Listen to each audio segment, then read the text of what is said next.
আসসালামু আলাইকুম। আমি রত্না, স্বাগতম রত্নাস লাইভ 007-এ। আমি আজকে আবারও চলে আসলাম আপনাদের মাঝে নতুন আরও একটি ভিডিও নিয়ে। আজকে আমি বানাবো বাঁধাকপি দিয়ে গরুর গোশ। এই শীতকালে এই বাঁধাকপি দিয়ে গরুর মাংস খেতে কিন্তু অসাধারণ লাগে। তাহলে চলুন শুরু করি আজকের এই রেসিপিটা। প্রথমেই আমি দিয়ে দিলাম তেল। এবার এখানে দিয়ে দিব পেঁয়াজ কুচি।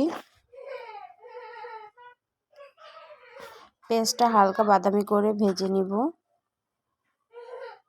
তারপর এখানে এক এক করে সবগুলো মশলা দিব। এখানে দিয়ে দিলাম তেজপাতা, দারচিনি, এলাচ, দিয়ে দিলাম রসুন বাটা, এখানে দিয়ে দিলাম আদা বাটা, জিরা বাটা।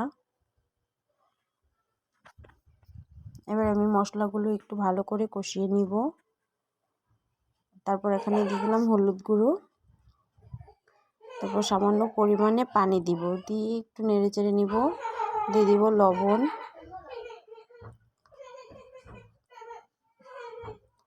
তারপর এখানে দিয়ে দিব মাংসগুলো ম্যারিনেট করে রেখেছিলাম আমি আগে থেকে, সেই মাংসগুলো এখানে দিয়ে দিলাম। এবার মাংসগুলো ভালো করে একটু নেড়েচেড়ে নিব।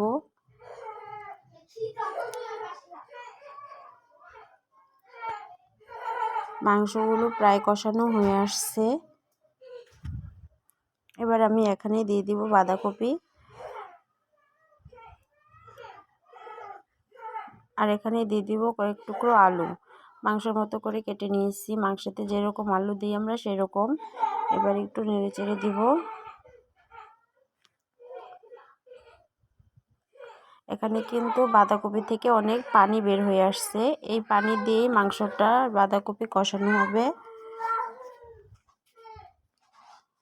একটু নেড়েচেড়ে ভালো করে কষিয়ে নিতে হবে যতক্ষণ এই বাঁধাকপির পানিটা শুকিয়ে না যায়। এবার আমি ঢাকনা দিয়ে ঢেকে দিলাম। বাঁধাকপি আর মাংসটা রান্না হতে একটু সময় লাগে। একটু নেড়েচেড়ে দিব। বাঁধাকপিটা কষানো প্রায় হয়ে আসছে। এবার আমি এখানে দিয়ে দিব পর্যাপ্ত পরিমাণে পানি, যাতে মাংসটা সিদ্ধ হয় ওই পরিমাণে পানি দিয়ে দিতে হবে। এবার আমি একটু নেড়েচেড়ে দিব। এবার এখানে আমি দিয়ে দিব, ঢাকনা দিয়ে ঢেকে রেখে দিব যাতে মাংস আর বাঁধাকপিটা সিদ্ধ হয়ে আসে। এই দেখুন প্রায় হয়ে আসছে আমার বাঁধাকপি দিয়ে মাংস রান্না।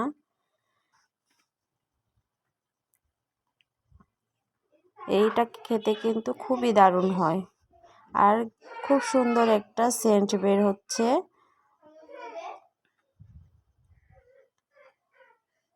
আলুটাও প্রায় সিদ্ধ হয়ে আসছে। এরকম যখন পানিটা একদম শুকিয়ে যাবে তখন মনে করতে হবে যে বাঁধাকপি হয়ে গেছে। আমার বাঁধাকপিটা প্রায় হয়ে আসছে।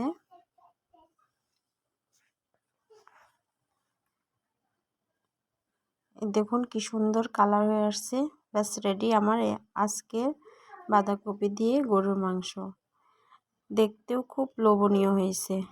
আমার এই ভিডিওটি যদি আপনাদের ভালো লাগে থাকে তাহলে অবশ্যই একটা লাইক দিবেন, কমেন্ট করে জানাবেন রেসিপিটা কেমন লাগলো আপনাদের কাছে। ততক্ষণ সবাই ভালো থাকেন, সুস্থ থাকেন। আবার দেখা হবে নতুন আরও একটি ভিডিও নিয়ে। আর আমার চ্যানেলটা সাবস্ক্রাইব করে অবশ্যই পাশে থাকবেন। আল্লাহ হাফেজ।